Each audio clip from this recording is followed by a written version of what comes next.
Good morning. Welcome to the webinar of Tokyo College. My name is Mari Okishima. I'm a Deputy Director of Tokyo College. I will be moderating today's webinar. Today's webinar is broadcast from our seminar room at the Tokyo College, and we have a live audience here. And also, we have a special guest, Dr. Zaini Ujang, sitting next to me as a speaker, and Professor Naoko ISHII, sitting next to me as a commentator. Before we start, I'd like to mention about the simultaneous interpretation. Today's webinar is basically conducted in English. So if you like to listen in Japanese, please select Japanese using the interpreter button or 通訳 button in your webinar application. Let me introduce today's speaker, Dr. Zaini Ujang. Dr. Zaini is from Malaysia.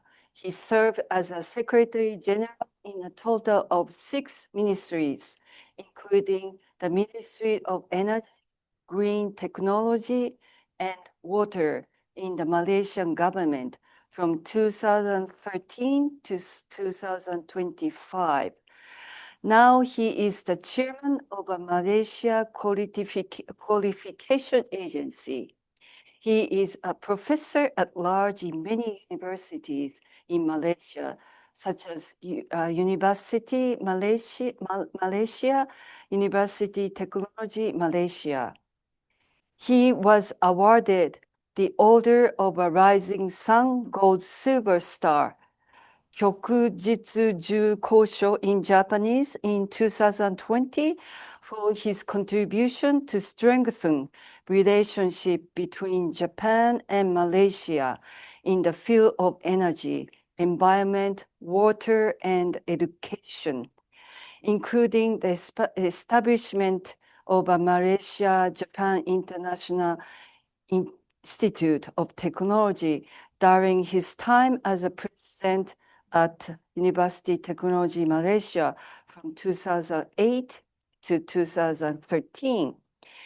He's currently on a 100-day world lecture tour that began in April this year, visiting 15 countries across the globe. His visit to Japan is part of his global journey.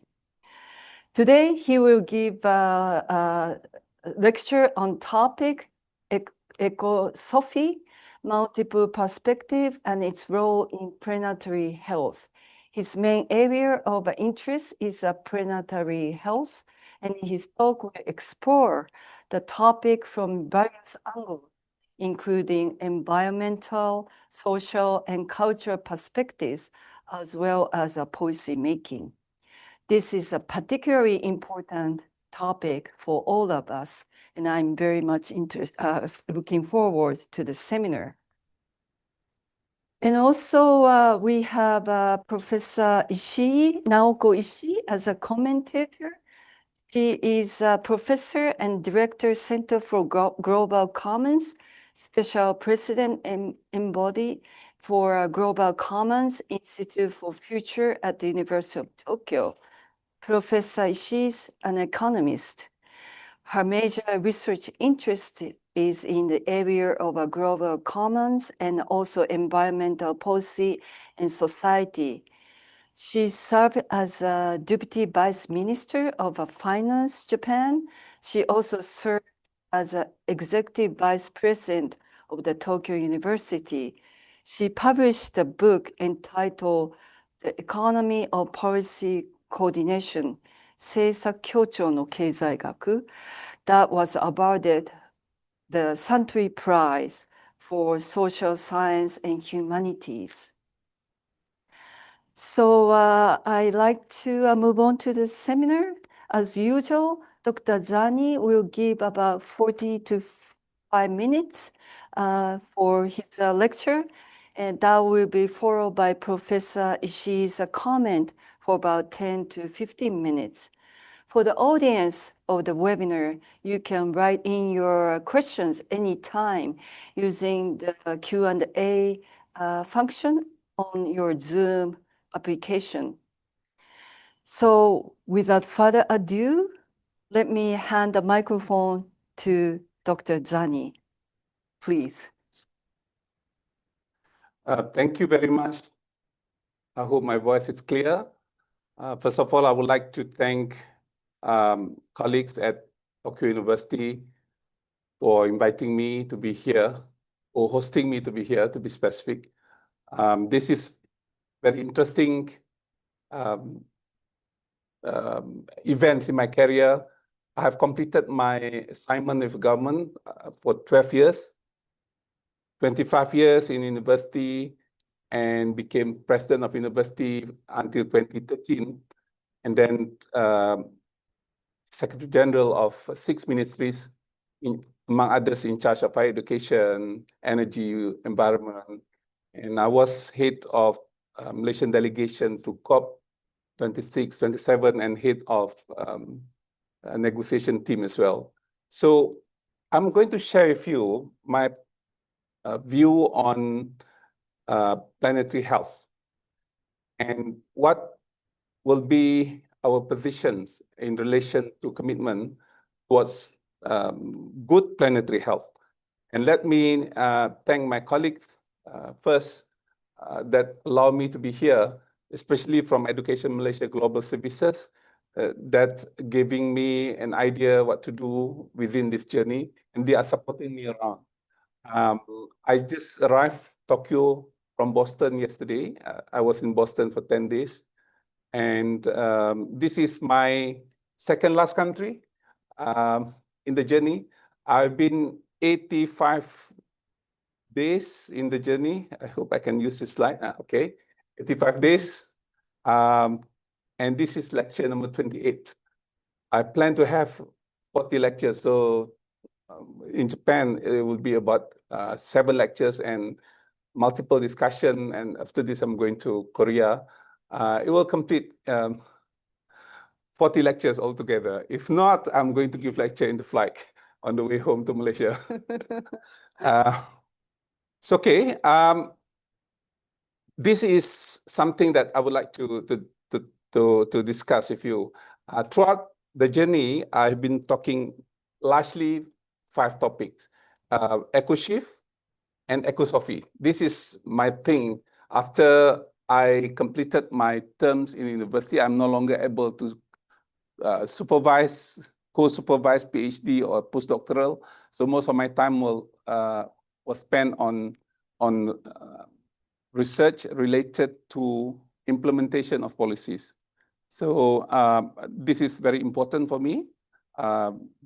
Today we are talking about the 5th topic, which is ecosophy. Let me discuss about it later. Let me start with what planetary health all about. As environmental engineer by training, we were taught that you have to be specialized in your field. You cannot do too much thing. So Professor Mino here, Professor Kuris, we were in the same field. So you have to discuss about your subject, which is water, say for example, and to be more specific, what kind of water? Water resources, water supply, or wastewater. So we are confined into that. At the end of the day, when you super specialize, and I had an opportunity to head ministries that are in charge of everything about water. And I found it very difficult. People from water resources will talk about water resources. The domain is only 2, rain and flood, and not about quality. They are talking about quantity of water. So therefore, I found that planetary health can gather people in the same interests at the same period of time. And this is where we talk about our interests. Planetary health merge between health sciences and natural and physical sciences. When I was in England doing my PhD, master's at that time, I was the second group at that time in 1989, did master's in environmental engineering. Before that, it was called public health engineering. So we were talking about diseases, we are talking about wastewater from health perspective. But because of environmental became sexy at that time. So the words public health is no longer attract people to study.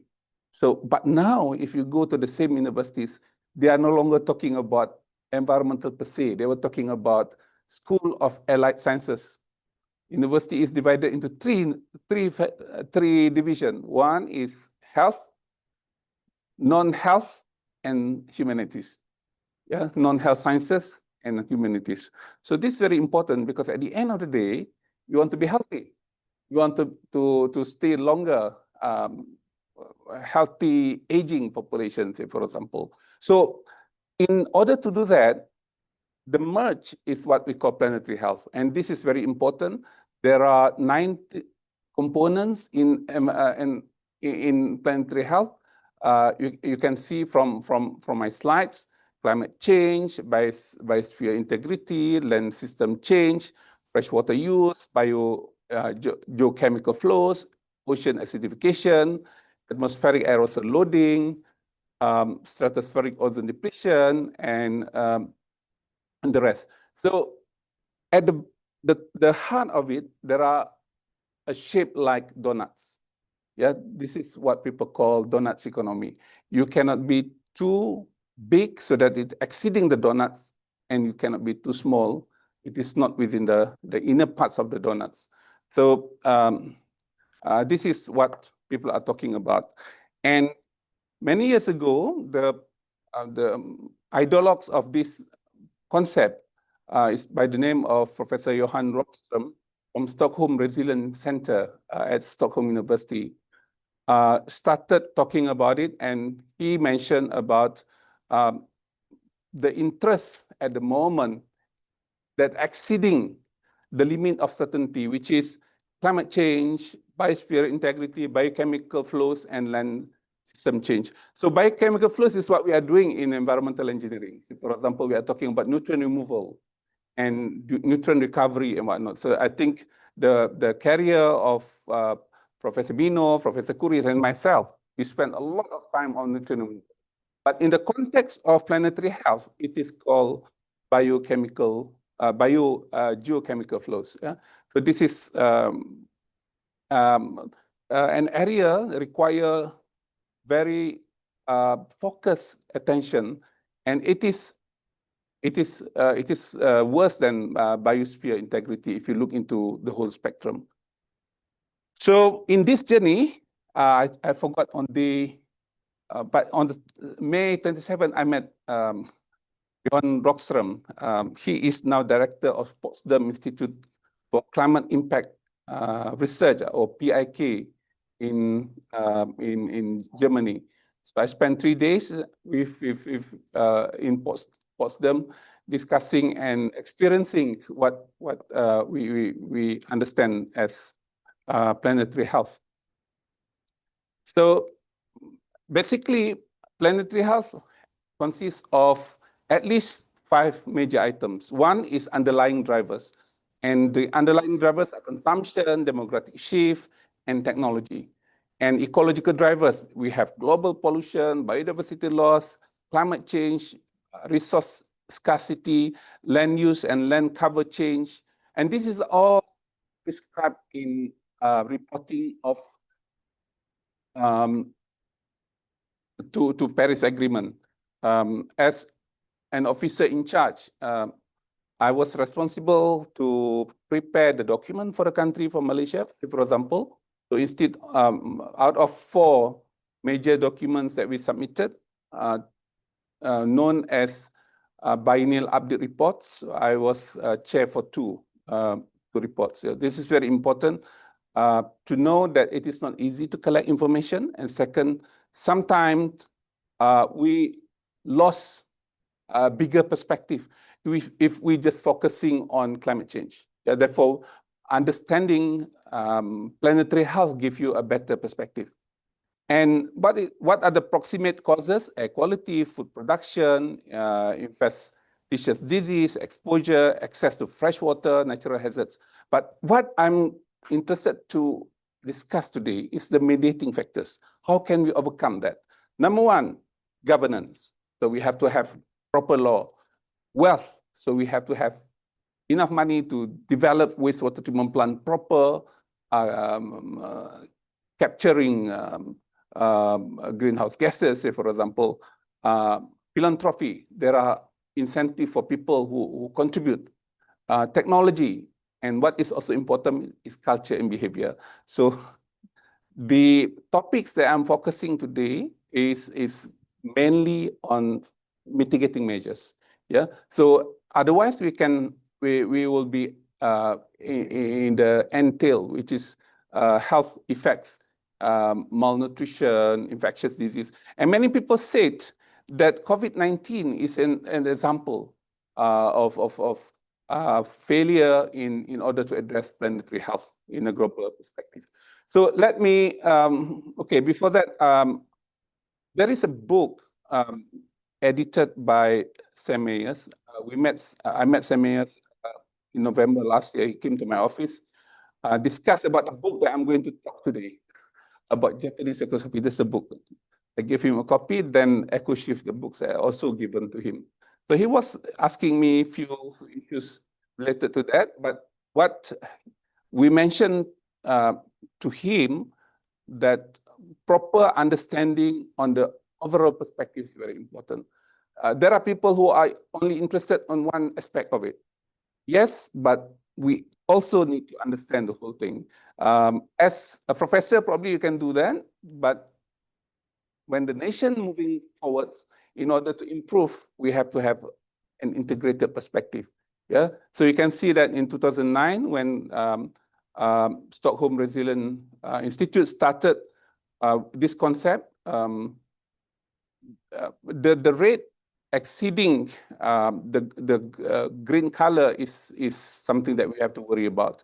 But you can see that now, 2023, 9 boundaries assessed, 6 cross the border, cross the limits. Yes, that's very important for us to understand that. So let me go back to what we admire, what we celebrated about the 21st century.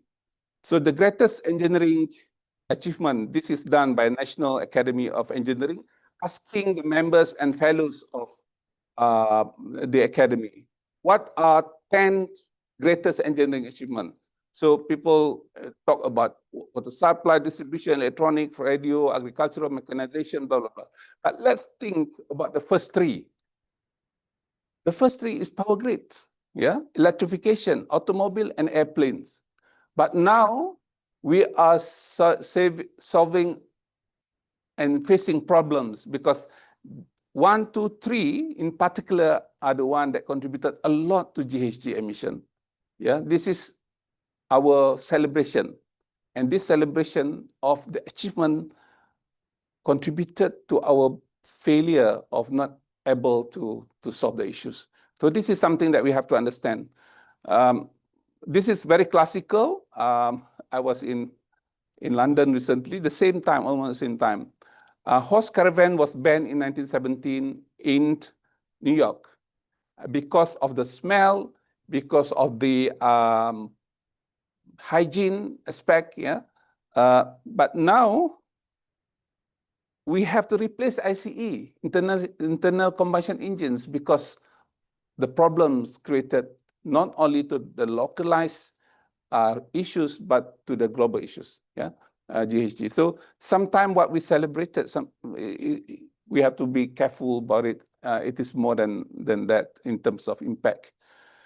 So let me discuss about Paris Agreement from my perspective, because this is the position of countries like Malaysia, non-Annex 1 countries, in order to position ourselves. There are 3 things in Paris Agreement.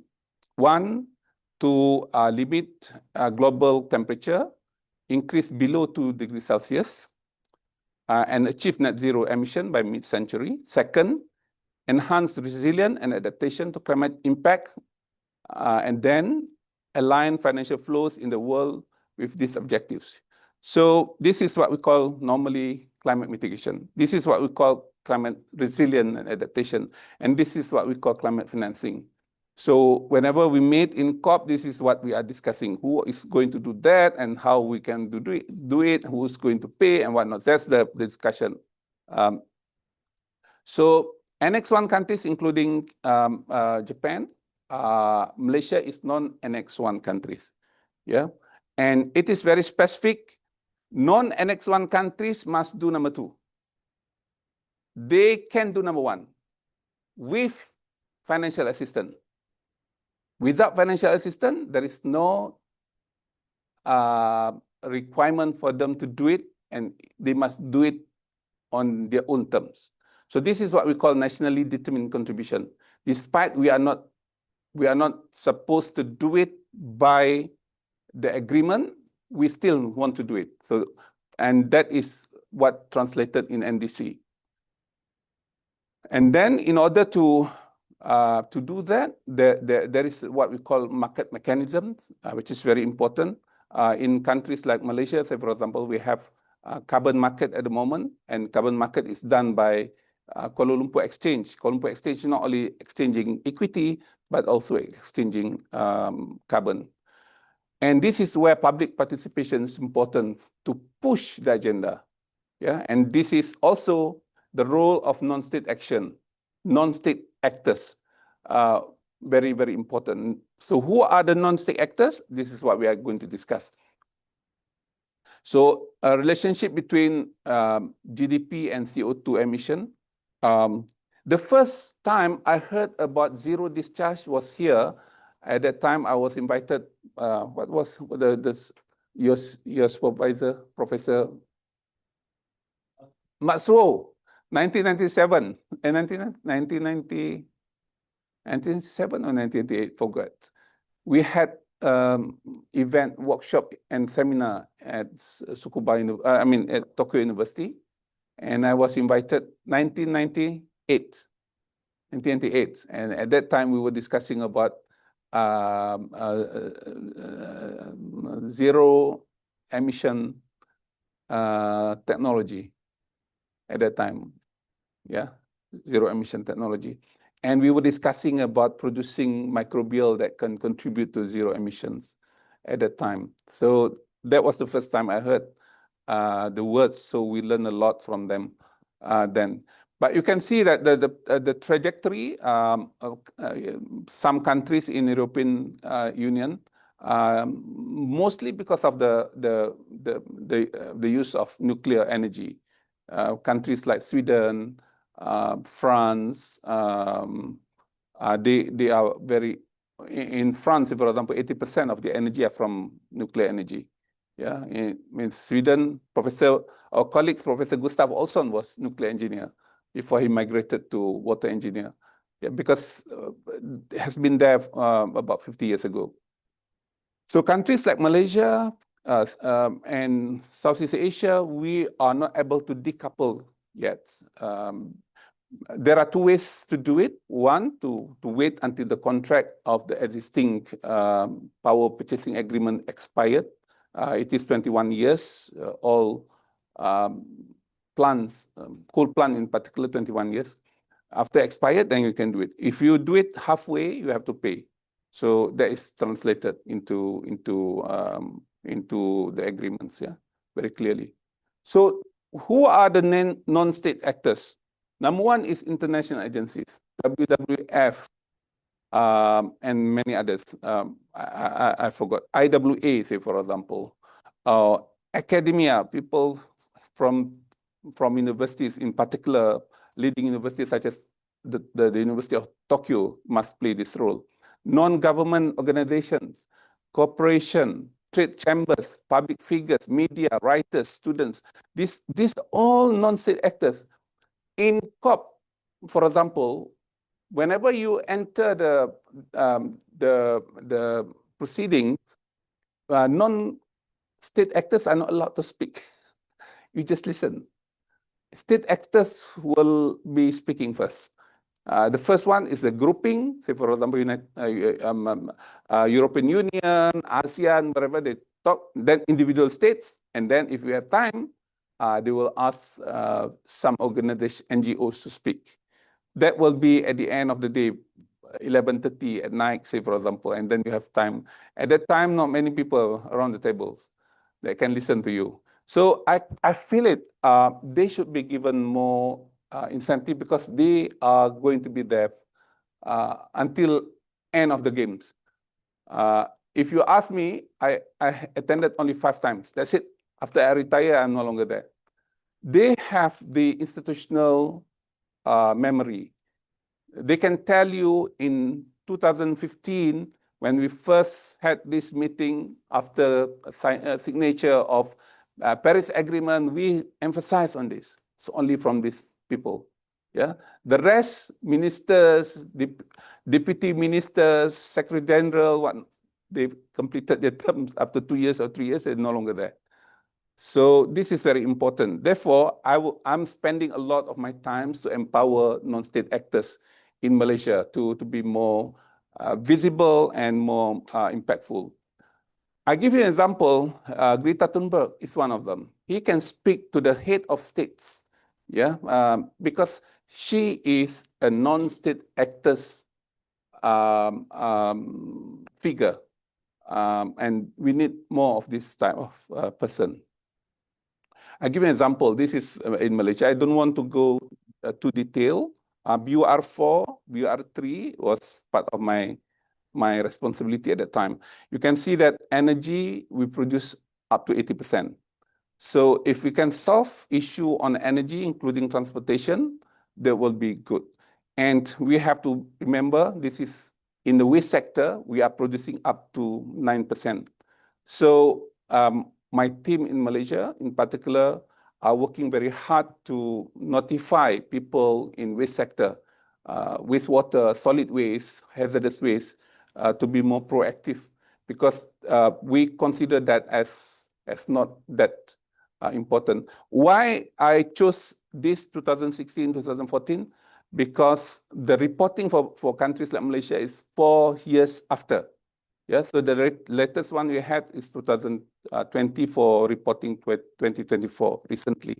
But I just want to tell you, prior to Paris Agreement 2014, this is the number, and this is declining in terms of energy, million ton per CO2 equivalent. But industrial processes increasing. Agricultural is declining. Waste also declining to a certain extent. Yeah, but we have land use and land use change and forestry emission is still on the higher side. So these are the issues that we want to do. So net zero, as you know, I don't want to teach about this, is A plus B 0. That's it. And we can only have a credit, carbon credit, when our position is net negative. So overall, these are the position of countries in Malaysia. We know what to do. Because we had net zero already in 2004, say for example, when some of our bigger power plant expired after 21 years, most of them will expire by 2036. And then by 2036 is the last coal plant in Malaysia. They are expiring now from time to time, another 10 years, about 40 of them. So, and then can be replaced. So the question is what to replace on. Yeah, so this is very important. So I don't want to talk about Malaysia because you can read. This is available on the net. You just write BUR3 Malaysia, BUR4 Malaysia. You can get all the information, which is about 300 pages of data and summary of what we are trying to do. Mitigations are done by many countries, and mitigations for countries like Malaysia are non-conditional. We do it without funding from Annex 1 countries. Renewable energy, energy efficiency, transportation, recycling activities, biogas recovery, and whatnot. But for us, the focus is on adaptation. Yeah, so you can see that recently, last few days, in Texas, more than 30 people died. And I'm not talking about a poor country. I'm talking about United States. So this is something that we would like to do: addressing flood, coastal protection, water and food security, and public health. So in order to do that, we have to be strategic. And between mitigation and adaptation, there are overlapping. And these overlappings is our focus. So instead of focusing on sustainable transportation, clean energy, we are focusing on the overlapping. What are the overlappings? Number one is water conservation. So it's very easy. The less water you use, the less energy required. The less area for us to cut trees to make new water reservoirs and whatnot. So this is very important. And new energy systems, local food, say for example, education. Urban forest is better than forest in the jungle, in the rural area, and complete communities, mobility, lifestyle, and whatnot. So this is what we are focusing, especially for non-Annex 1 countries. So I've been talking to many people in not only in Malaysia, but also in Indonesia, in other countries. Let's focus on priorities. And this is good for not only for your country, but also for the world. So therefore, recently I wrote a book on eco-shift. So this is what to do. So basically, principle of water sustainability, availability, quality, and equitable distribution, key water conservation, pollution prevention, efficient use, ecosystem protection, and whatnot. So in the past, when we talk about water, we forget about energy. We just focus on water because we want to be specialized in this and the whatnots. But we realized that in order to treat water to a certain extent, you are also producing a lot of methane. You are producing a lot of greenhouse gases like nitrous oxide, methane, and CO2. The more efficient wastewater treatment plant going to be, the more CO2 is to be produced. Yeah, so this is a stoichiometric equation. So we have to be careful to what extent we want, whether we can capture or not. So therefore, in countries like Malaysia, the more efficient our systems for waste biodegradation, the more GHG emission generated. Yeah, so we have to be mindful. Unless we trap them, we convert methane produced. In the past, methane was not an interest to Malaysia. Why? Because we are oil and gas producer. So it's easy. We have big dams. We can produce electricity. Compared to our neighboring countries, Malaysia is the cheapest in terms of electricity per units. Compared to Indonesia, say for example, our GDP per capita is 4 or 5 times more than Indonesia, but our electricity is cheaper 50% than Indonesia. The same thing happening to countries like Thailand, which is about our GDP per capita probably about double than Thailand, slightly double than Thailand, but our electricity is lower by 50%. So why? Because we have resources, but some of these resources are not sustainable, not green energy production. We have to convert. So in order to do that, sectors like water and food, I conducted study with my colleagues from Tsukuba University. We waste about 40% of our food in Malaysia. Food waste in Malaysia is 40% of food production. So it's a lot of wastage. Why people waste food? Because food, I don't know, probably we like to eat a lot. So we have to change behaviors. Dr. Hara was in Malaysia for 8 years, so we eat a lot in Malaysia. Yeah. So this is very easy. In order to do that, we have demand and supply. This is what we are now implementing. As far as water sector is concerned, demand is to be targeted.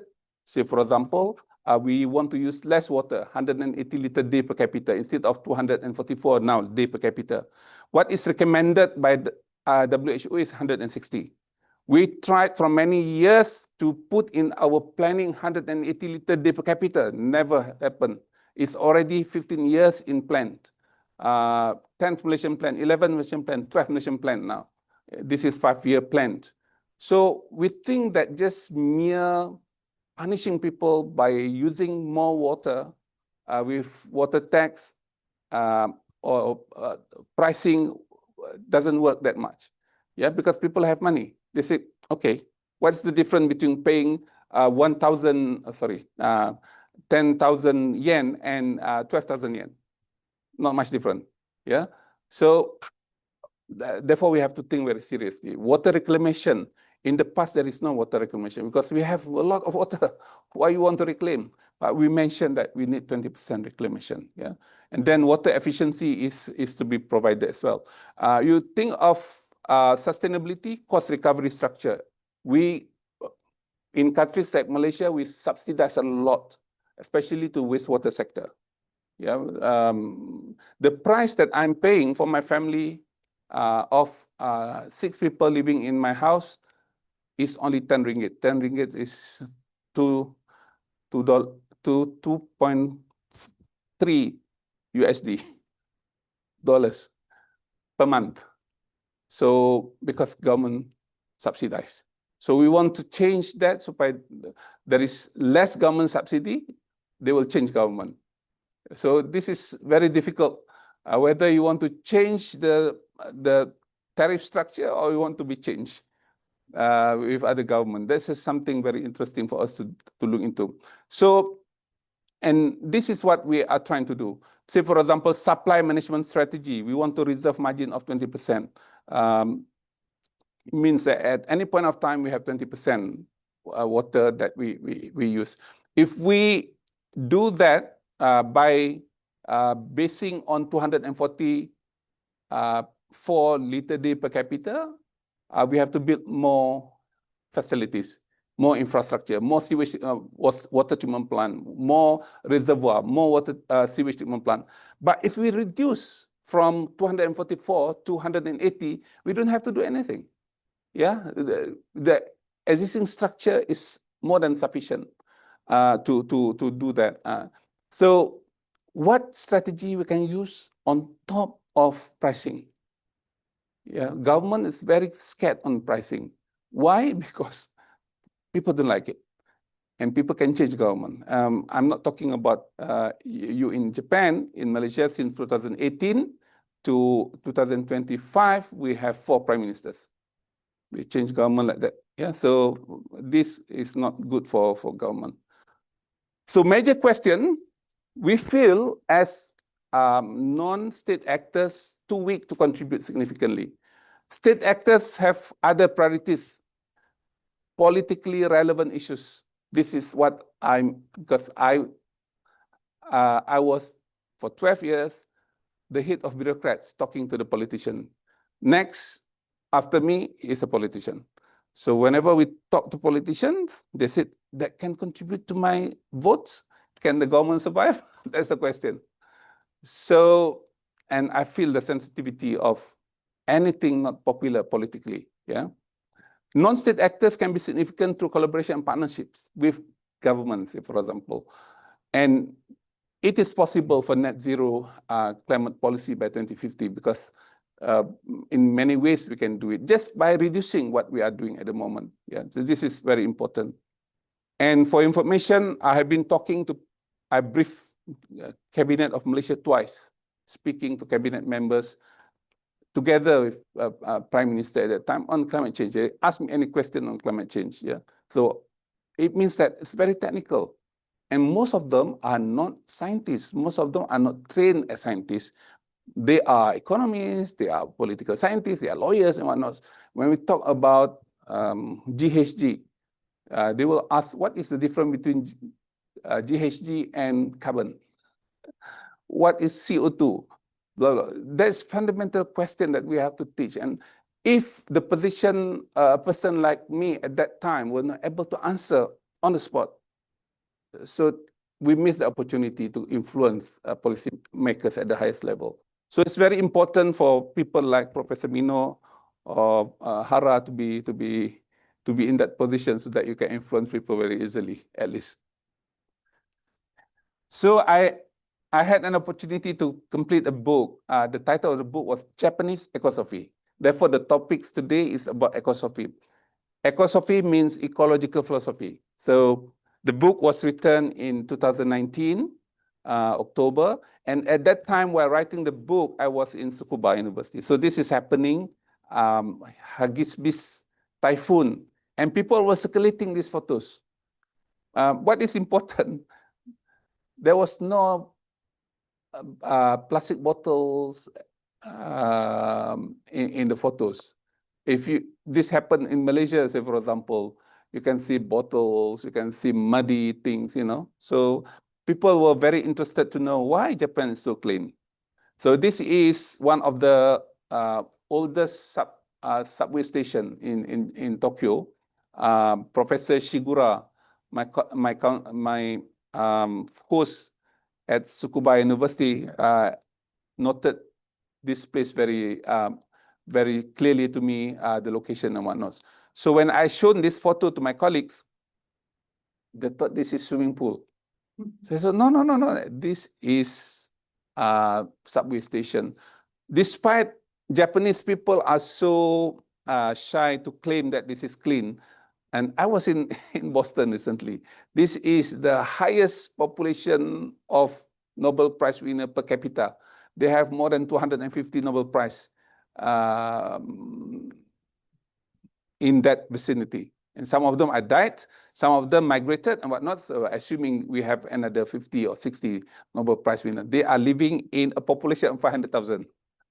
So you can see the concentration of the people. But their subway is not as clean as this, I'm telling you. Yeah, I can show you, but I don't want to embarrass people on this. Why this can be clean? Because I think related to habit and behavior. So the book that I'm writing at the moment about Japan is cleanliness in Japan. Yeah, so this is very interesting, and I think workable regulatory framework. In Malaysia, I give you an example. We wanted to develop waste to energy power plant. And it was in Malaysia on table circulating around for about 15 years. Why? Because it must be no GHG emission, no smoke, whatever. It must be clean, super clean. At the end of the day, no contractors can do it. Whenever we at the price allocated, yeah. So because we were too ideal in Malaysia, so as a result, no one will do it. So I was in charge to a certain extent, and government said we spend only X amount of money, 1 billion ringgit Malaysia. That's it. You have to do it, otherwise we have to charge people higher. So we wanted to charge people higher, then they came back, no, we are not going to do that because this is not politically popular. So again, come back to the question whether we will do it or not. But I give you an example. When I first came to Japan in 1986, we were in Kyoto. So at that time, without intention, I was in the team to visit Lake Biwa. At that time, Lake Biwa was having issues on eutrophication. Yeah. So the first thing, before Professor Saburo Matsui, I forgot the name of the professor, he was asked to ensure that biodegradation to take place in wastewater treatment plant to as high as possible. When I came back in 1996, if I'm not mistaken, the question of eutrophication is no longer a main issue. They were discussing about phosphorus removal at that time, no longer nitrogen removal. And then when I came back in 2002, the question was not nutrient removal, but they were thinking about what we can do with the clean water that we produce because of the improvement from time to time. If that is happening in Malaysia, they will ask for the first one. The design must be drinkable water quality. That was the strategy, not to have segmented objectives. And as a result, it is too ideal. At the end of the day, no one can do it. If we can do it, the cost is too expensive. Who's going to pay? Yep, customer will not going to pay for that. So what I'm looking here, you have workable regulatory framework. We have more than 1,000 incinerators in Japan, 300 in Tokyo. You cannot see where the incinerators are. Why? Because it keep on improving from time to time. In countries like Malaysia, it must be 100 kilometers away from the city. The cost to send to the incinerator will be 50% of the cost. And this is the situation I think need to be ironed out. Quality of environmental services is very high. Readiness to pay environmental services and public active. You can argue with me on this active public participation, but I think compared to many countries that I've seen in this journey, Norway, close to it. So example, this is something that people talk about Japan. You have public cleaning from time to time. And this is exemplary. Yeah, so this is something that.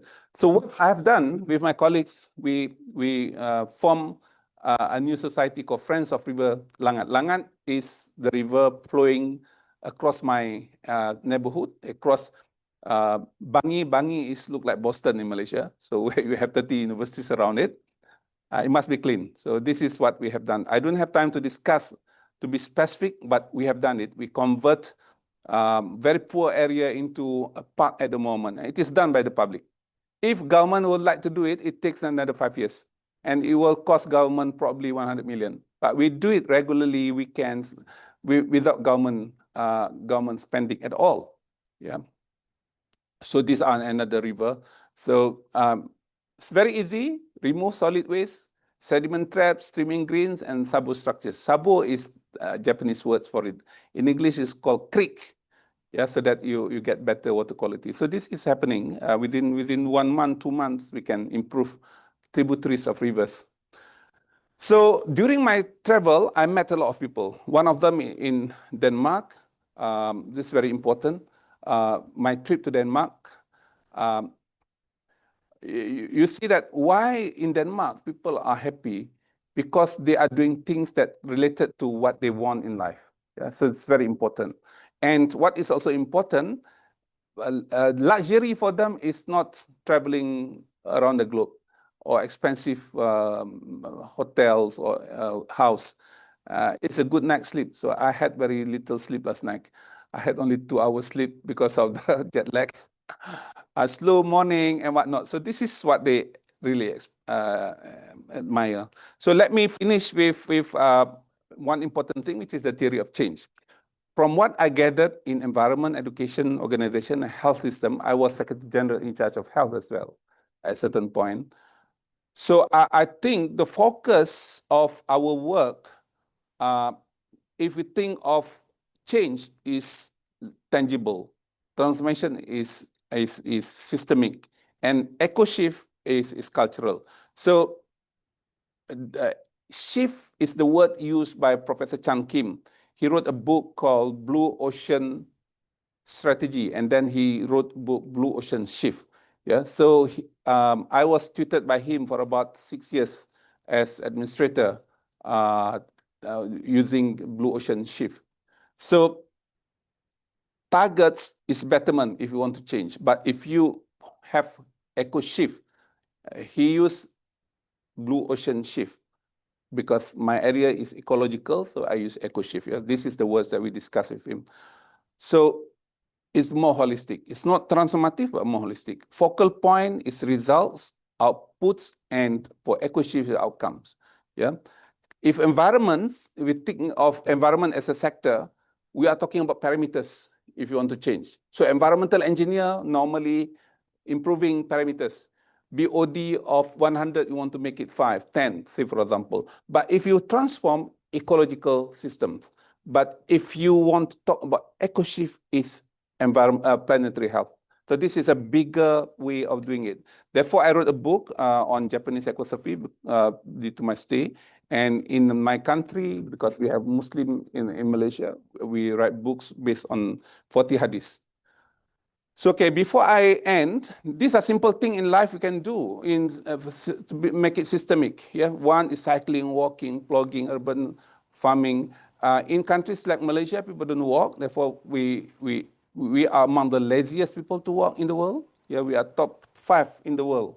We don't want to walk. If we have car, the car is outside the house. You can ask Hara. Yeah, and outside the house means about 10 steps, then you enter your house. That is how much we walk.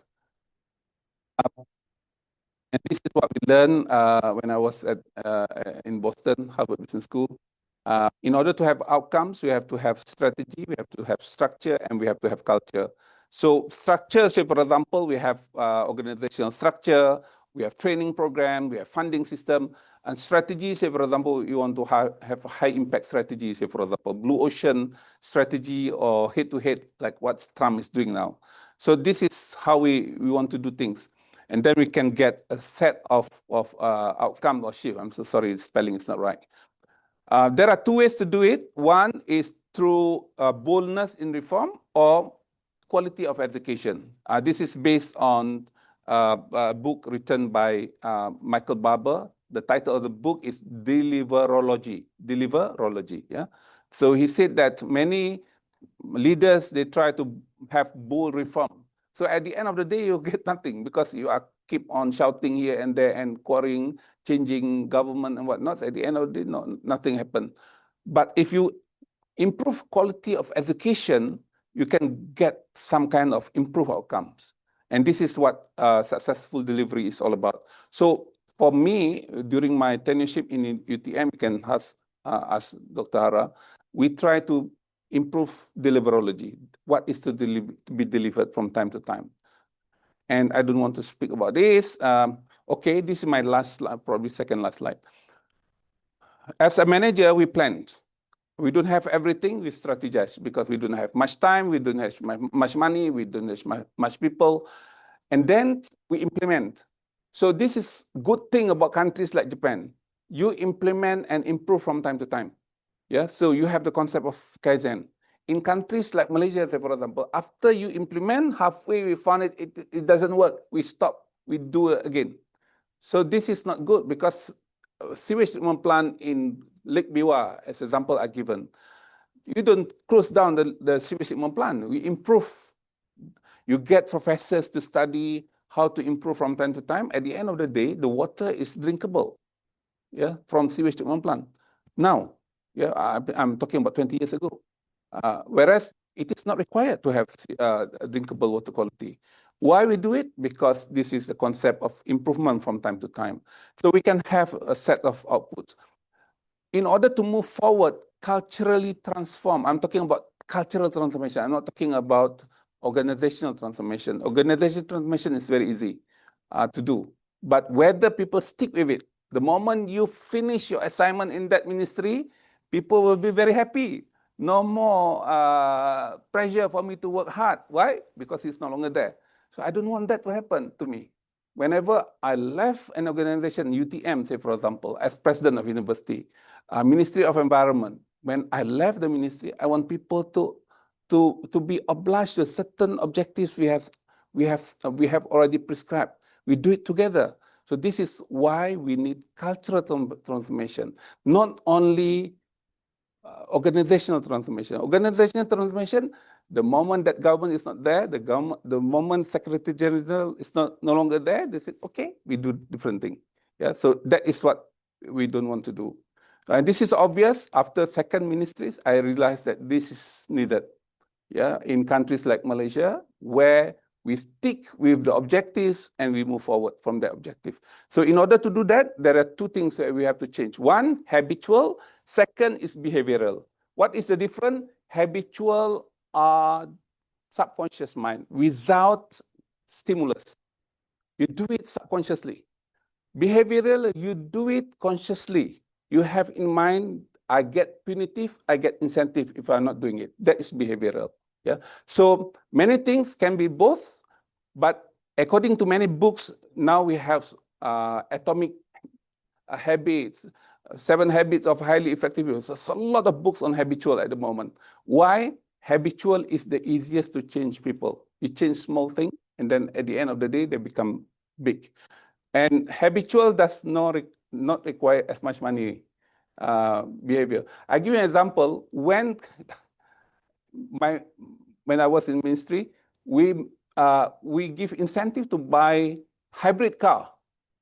So that year, hybrid car was not available in the market. Why? So everyone's buying hybrid car. The following year, we do it the same. The third year, we didn't do it. No one buying hybrid car at that. No one.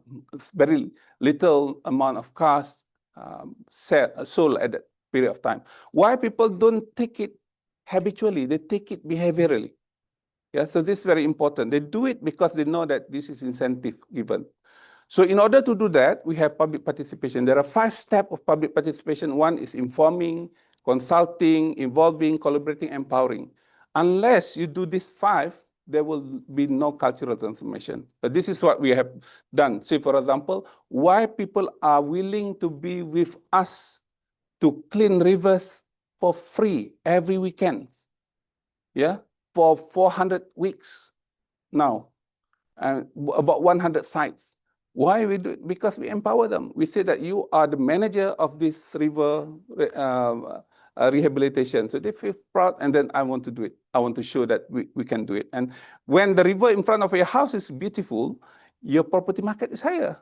People coming to your area and whatnot. So you feel easy, and you can catch fish on this, in front of your house. So, so if we do the bottom one is what we call environmental policy, and a lot of what we are doing as managers is based on policies. But there is another one that we can do, which is the philosophy. So we have to teach people not only policy but also philosophy. So I give you an example of this. You can look into this example. In Western society, carbon footprint is big. If you go to Scandinavia, you see that this food produce more carbon footprint compared to this food. They will take this food.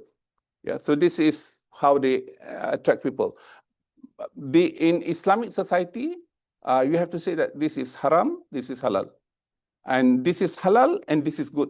Sugar is halal, permissible, but it is not good when you take excess sugar. Yeah, so example. And in Western civilization, when you talk about lifestyle, in Islam, we call it ihsan. There's a lot of articles in Japanese now about kami, about 8 million kamis so this is what the book that I'm going to talk about later. But in Western philosophy, they have holistic perspective.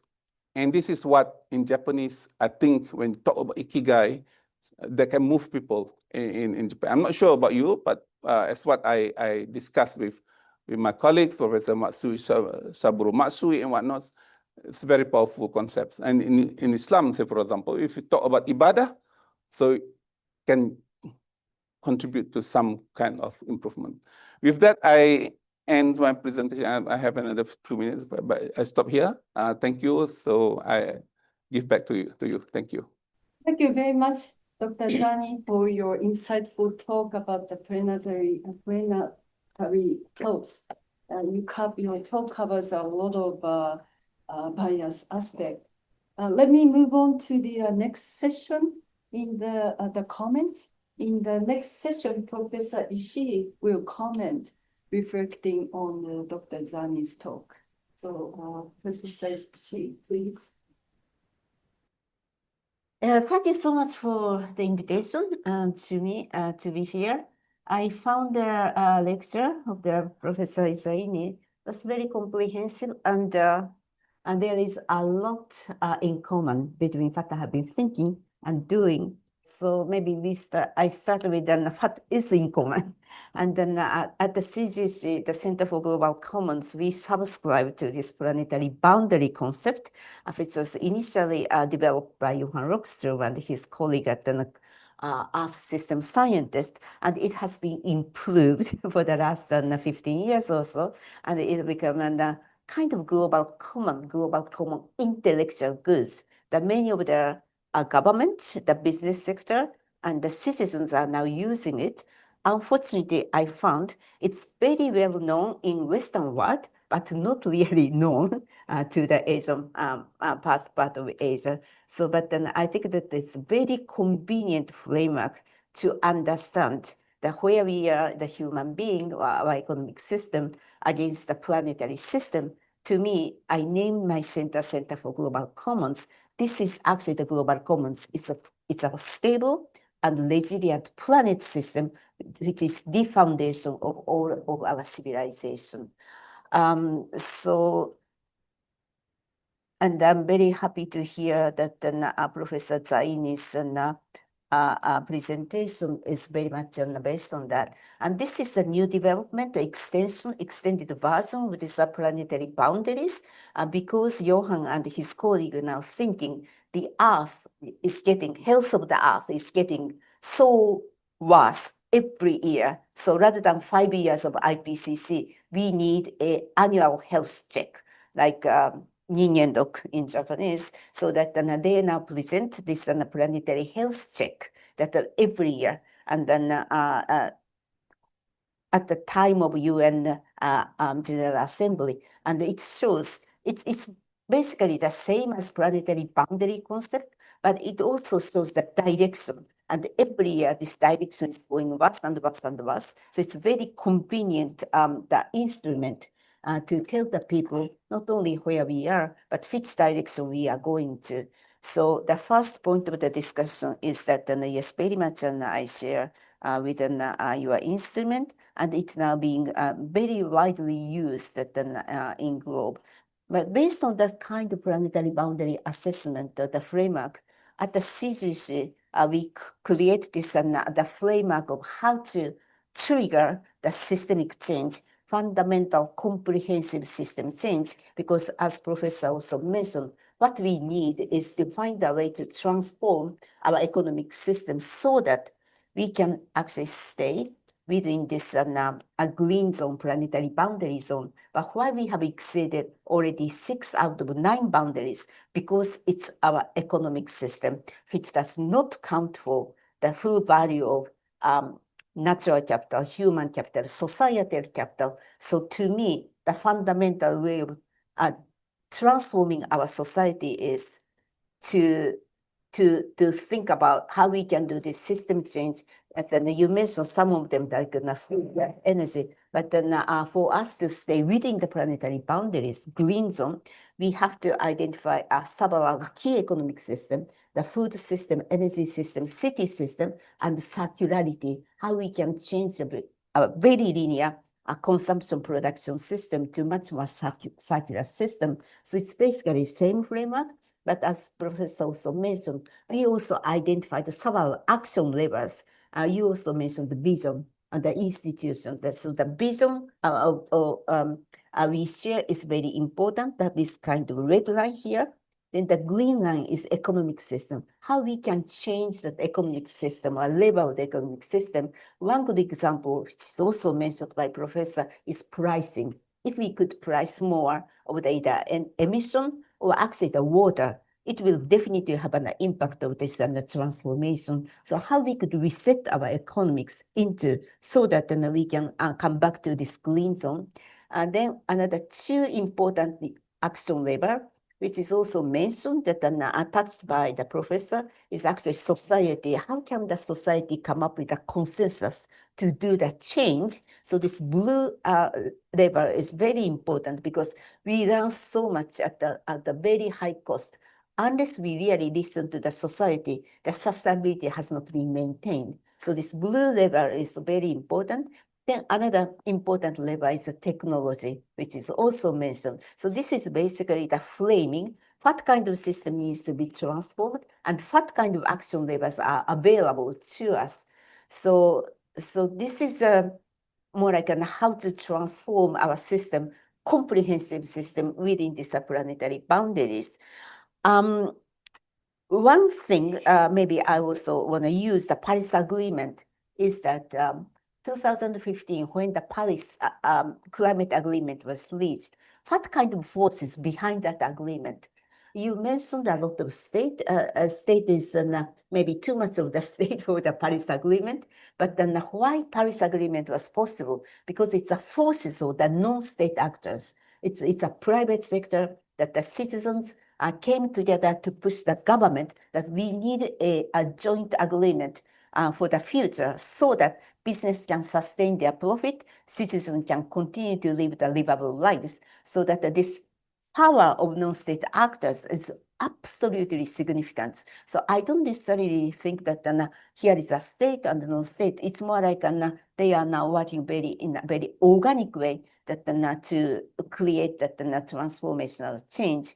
About COP, I have been to the COP maybe 20 times. because I was the head of the GEF, Global Environmental Facility, which was created at the Rio Summit in 1992 to provide resources to that annex to countries so that they can meet that obligation to the climate agreement. But the interesting thing is that it's not only that the climate, we also do have a convention, the COP for biodiversity and also the desertification. So there are several important COP, but when the people talk about COP, it's always climate change, to my dismay. So I think that we also need to recognize for us to come back to this green zone, not only the climate change, but we also find a way to handle or transform other important subsystems.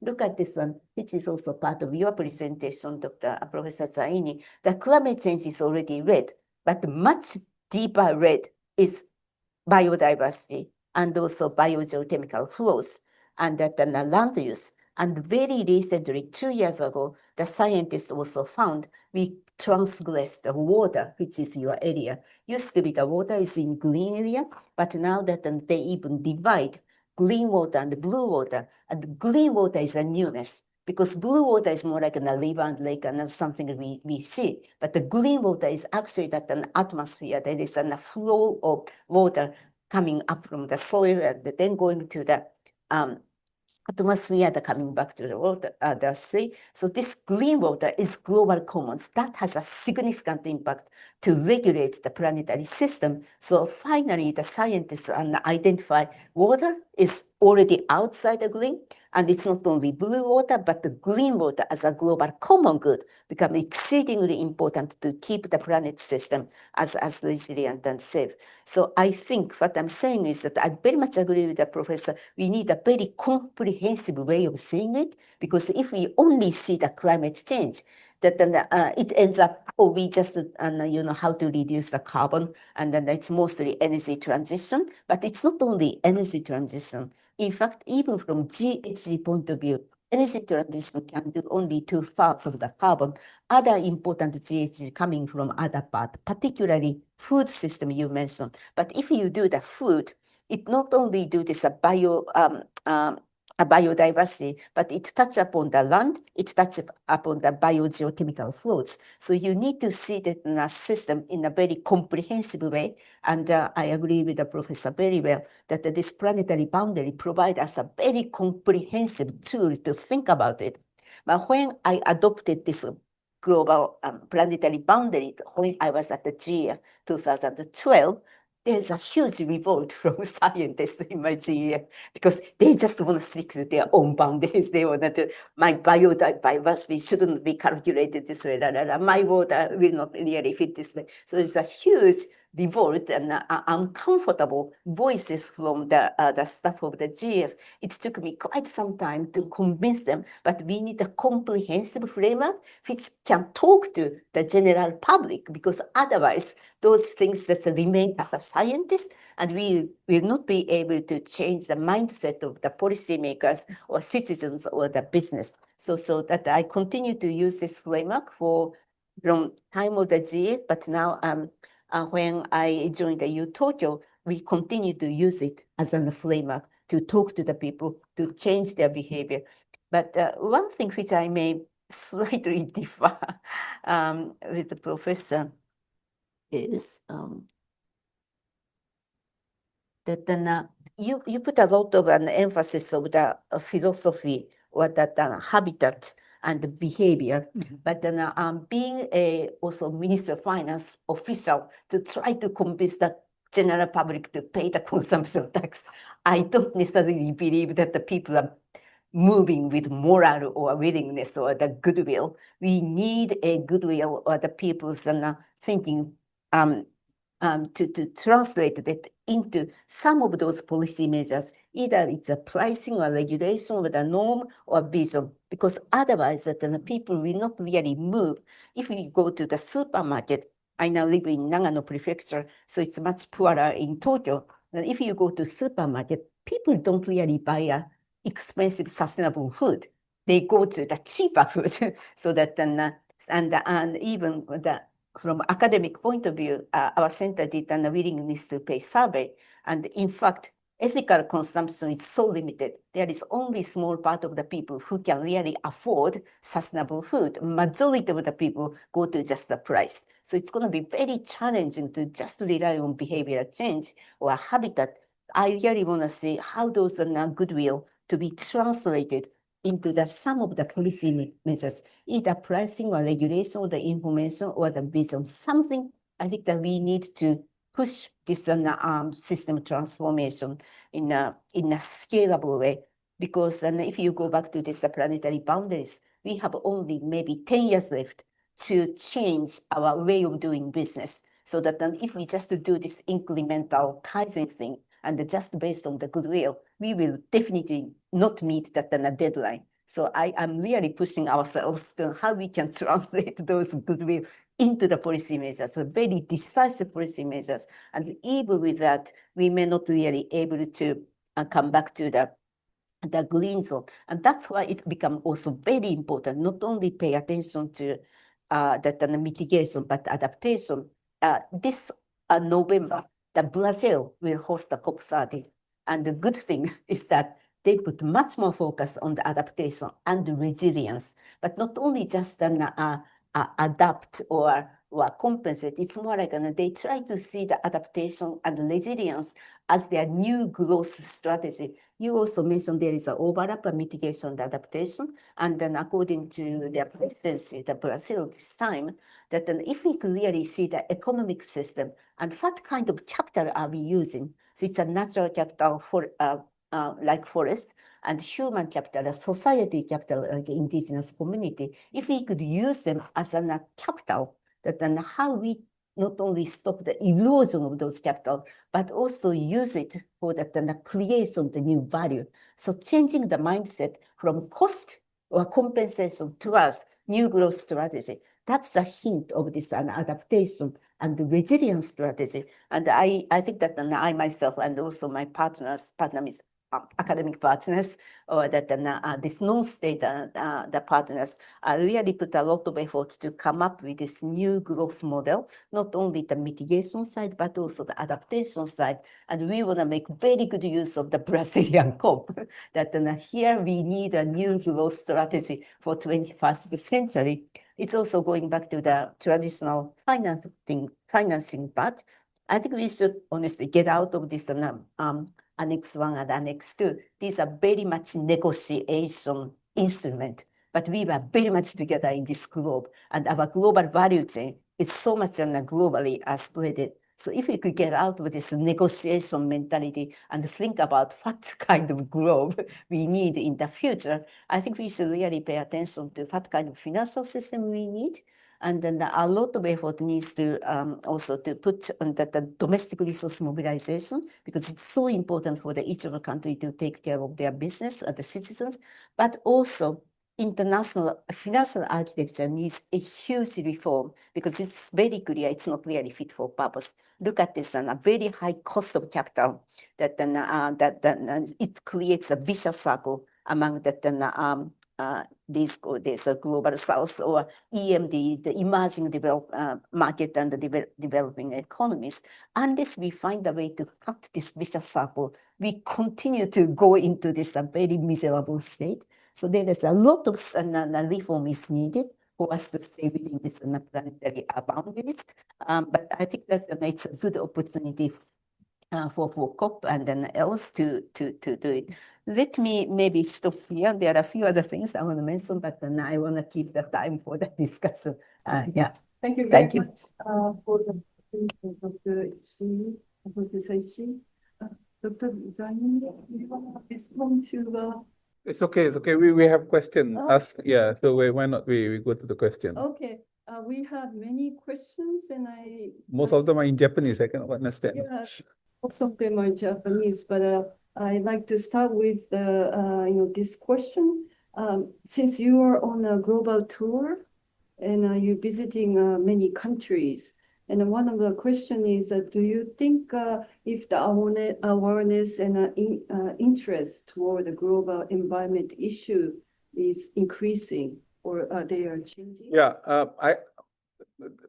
places I have been to this time, 15 countries are places I have been been visiting for many, many years. Japan, probably this visit is more than 100 times already. So I have been to Scandinavian for the past 25 years. Yeah, I had classes in a few universities in Sweden and in Denmark that I used to teach since 2002 or 2003. I think the interest is improving from time to time. So I am a developmental person. I realize and I appreciate what people have done yesterday and why we have to move forward for tomorrow. So I think yes, I'm worried about some governments. Therefore, I let us to push government hard. Other priority, say for example, United States, say for example. So what can you do with United States when they are no longer part of the treaty? And that's very difficult. And some countries I know that talking to me as Secretary General a few months ago, they said that we are no longer previous government that signs Paris Agreement. So we think that we would like to do separate thing. So because the agreement is loose, the agreement is not punitive. I had an opportunity to present government reports, BUR 3 and BUR 4. It was like Viva. We have to send the reports, and then in July, there will be big meetings. When I presented BUR 3 or BUR 4, I forgot, biennial update reports Malaysia. Yeah? So the data that I mentioned earlier was one of the reports. And countries like Japan and Switzerland asked questions. I had 18 questions during that time about this number, coefficient you use and whatnot. It was like PhD Viva. So at that time, I was lucky because I was professor, so I can easily answer questions. I was thinking if the person that going to be in my position, what are they going to answer that kind of very critical question? So this is very, very important for us. And countries that can prepare themselves and defend themselves in that forum will be noted that they have presented good reports, and at the same time, they are able to explain why they are not able to do this, why they are so good in other sectors and whatnot, what are going to be in the future, how interested the government going to be committed on this, say, for example. So I think that is clearly positive, that we have to create more professional in this. Unfortunately, because of government come and go, sometime during election years, I'm not talking about Japan, I'm talking about countries like Malaysia. During election years, the question of climate is not within the political discourse. Political discourse is about money. Whether our growth and employment and inflation, blah, blah, blah, is under scrutiny. It's not your carbon emission or whatever. So this is my worry. Therefore, we need non-state actors and give the planetary health perspective and scientists who are able to comprehend this. They must act together.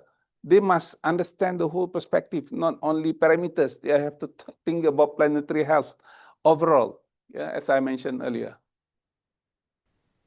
Thank you very much. We have many questions, and so let me pick up some Japanese, the questions in Japanese. One of the question is mentioned about the current Trump administration, because the current administration is not supportive for environmental issues, and that may set back the environmental improvement. You know, the question is what we can do to for the continuous improvement. はい。ありがとうございます。まず、日本の政府は、今、日本の政府は、So he or she is talking about the current Japanese government. The current Trump. Trump Trump. administration. Trump. So The U.S. U.S. administration. Yeah. Well, it's really time to see that this coalition without winning can be of powerful use or not. To be honest, U.S. has never been a very consistent partner in the climate change world. It's very much led by European countries. So that and it's not the first time for the U.S. Retreat from the Paris Agreement. But as I mentioned, the climate agreement was very much supported by non-state actors coalition and with some visionary or forthcoming government the coalition. So I think that we should continue to strengthen that coalition of some of the visionary governments, and also that the citizens and the scientists and that together. That I think it's also a little dangerous to think that the US as just one state. There are a very powerful private sector behind it, very powerful subnational behind it. So that the White House is one thing, but then you can see a lot of the entry points and the levers to work together with the non-state actors and in US. But also, it's an interesting time to see where the new coalitions are coming out. That we tend to think mostly of the global north, but I think the professor has been touring the world. I see a lot of movement coming from so-called global south, well, actually that the emerging market and under the developing economies. So if we really look at those the upbeat voices, maybe including your country, but also China, Africa, there is absolutely the new opportunity for them to come up and try to actually command voices. So I think that we should not only think that the White House, but then if you just keep your eyes wide open, that the state versus non-state, the US and outside the US, there are a lot of opportunities. I think that which creates the new alliance, the coalition, the willing. And it has been very powerful. It will continue to be powerful. Thank you very much. Let's see. This will be the last question. There will be the question in English. What is the most important factor in supporting environmental activities by non-state actors? Is networking via social media an important factor? Maybe this is... Yeah, I think, yes, networking is important, social media is important, but we have to have a space to operate. I give you an example. Many people think that they are supporting or active because of voice, because of some campaign and whatnot. But I think the best way to do it is by doing it. Say, for example, when we started working on cleaning rivers, and people feel that they are contributing. They are asking, where are we going to do next week? Yeah, and from there, we can start other things. Start improving the river trails, so people can cycle, can walk. So what we have in mind in Malaysia now, we have what we call National River Trails policy. We are targeting 10,000 kilometer river trails. Means that you can go to work by normal roads or along the river. Yeah. So this is some, and some of these trails are made by people themselves. Yeah, not supporting by government. So what I'm saying, on top of just talking and writing, we have to have our act together. And it must be physically tangible. And this can create a lot of momentum. May I? Yes. So, this is a little bit of a point of departure between Professor and myself, because I have a strong emphasis and confidence in the power of non-state actor, but it's not just doing things. It's influenced policy, regulation, norm, the domain, which is more like that half of your presentation. I will give you maybe a few examples. why I was so excited at the Glasgow COP28, that there 26. There are a few very powerful coalition coming from non-state actors. GFANZ is definitely this the coalition of the financial institutions. Then First Movers Coalition, it is also how the private sector come together to create the new pathway. And then maybe ISSB, it's a kind of new way of seeing or the measuring that the influence of the, say that the capital, natural capital. So there are a few very powerful examples that the private sector, non-state actor coming together to influence that the framing. Because when I think about how far we need to go from where we are and to come back to the safe zone, honestly, I don't believe just doing by ourselves that things are not really sufficient enough.